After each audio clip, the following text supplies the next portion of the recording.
আসসালামু আলাইকুম রহমতুল্লাহ বরকাতহ। তে বন্ধুগণ, আশা করি আল্লাহ পাকের অসীম রহমতে সকলেই সহি সালামত আছেন। তে কবি গাজী আক্কাস আলী ইউটিউব চ্যানেল 017140885009 এর পক্ষ থেকে আপনাদের সকলের প্রতি রইল একান্ত আন্তরিক শুভেচ্ছা ও ভালোবাসা।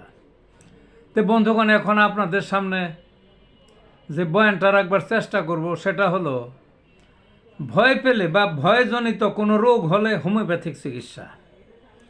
মানুষ তো মাঝে মাঝে ভয় পায়, কোনো কোনো সময় জটিল ভয় পায়। যেমন ডাকাইতেরা তারা বেঁধে রাখলো, হয়তো মনে করলো হত্যা করবে, নদীতে যাইতেছে পাড়ি দিয়ে বা সমুদ্রে ভীষণ তুফান, সে মনে করলো যে মারা যাবে।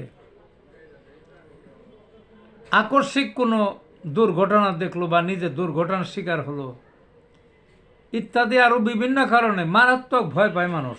এই যে ভয়টা পায়, এই ভয়ের ক্রিয়া অনেক দিন থাকে। এই একটা বিষয় গেল। তখন যদি এই যে আমি যে দুইটা ওষুধ বলবো, এই দুইটা ওষুধ যদি আর যে কোনো একটা ওষুধ যদি আমার এই দেওয়া নিয়ম অনুসারে খাওয়া হয়, তাহলে মনের থেকেও ভয়ের যে একটা প্রভাব উঠে যাবে, ভয় আর থাকবে না এবং ভবিষ্যতে আর ভয়জনিত রোগ হবে না।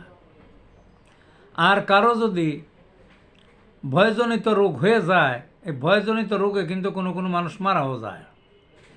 রোগ যদি হয়েও যায় তাও এই দুইটা ওষুধ, তাতে ভয়জনিত যে কোনো রোগ সেরে যাবে। তাইলে ওষুধ দুইটা কি কি? একটা হলো অ্যাকোনাইট ন্যাপ, আর একটা হলো ওপিয়াম। একের সোজা সব হোমিওপ্যাথিকের ঘরেই পাওয়া যায়। এর যে কোনো একটা ওষুধ, অ্যাকোনাইট ন্যাপ যদি খান, ওই 200 শক্তির সকালে এক ডোজ বিকালে এক ডোজ কয়েকদিন খাবেন, দেখবেন যে কাজ হয়ে গেছে।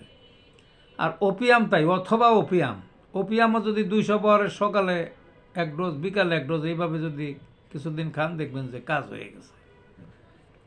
ভয়ও কেটে যাবে এবং ভয়জনিত রোগও দূর হয়ে যাবে। তো ভালো থাকুন বন্ধুগণ।